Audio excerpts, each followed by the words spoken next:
The driver was working an overtime shift, picking up at a variety of customer locations that were previously missed or that required an extra garbage pickup. He was near the end of his shift, with only 2 or 3 pickups left.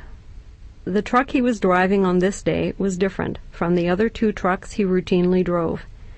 This truck had a tip-to-eject style of box that elevated to dump garbage out the back.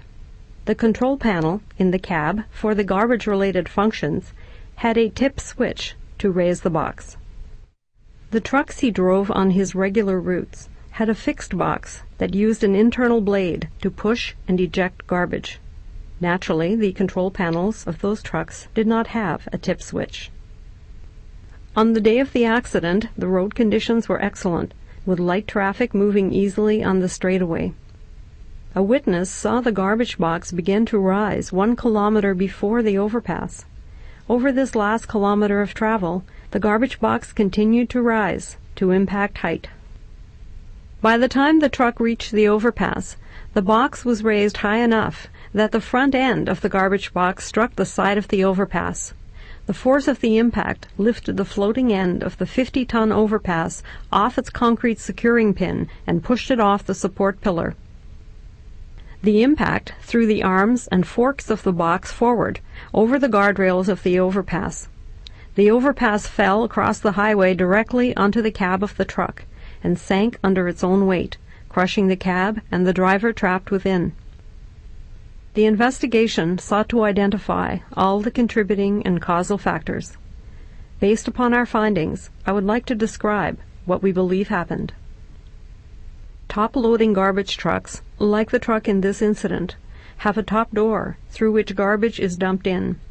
Drivers sometimes open the top door just before arriving at the pickup location, so they are ready to collect garbage rapidly and thereby inconvenience customers for as short a time as possible. It is believed that the driver intended to open the top door during his last kilometer of travel on the highway, so that he would be ready when he got to his next location. To do this, he first would have had to turn the PTO switch on. Then, he would have needed to press the top door switch up and hold it manually to fully open the top door.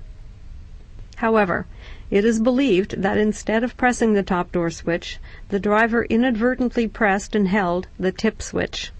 This caused the garbage box to gradually rise up. If the driver was operating by instinct, it would have been easy to confuse the 2 switches. The driver regularly drove 2 different trucks, neither of which had a tip switch. Yet, as you can see, the position of the top door switch on one of his regular trucks is identical in position to the tip switch on the truck in this incident. Both switches looked, felt, and functioned the same way. Seconds before the impact, the driver was observed steering the truck with both hands, looking forward. He obviously did not realize that the box was raised. There was a lack of adequate feedback mechanisms to alert him. Let me explain what I mean by feedback mechanisms. A feedback mechanism is anything that would have alerted the driver that the box was elevated.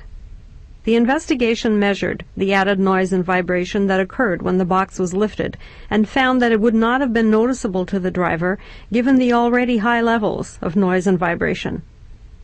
There was no warning light or audible alarm in the cab to alert him that the box was raised. It would have taken an out-of-the-ordinary event to get the driver's attention, like an audible alarm going off inside the cab. A warning light on the control panel would not have been sufficient to draw his attention in this instance.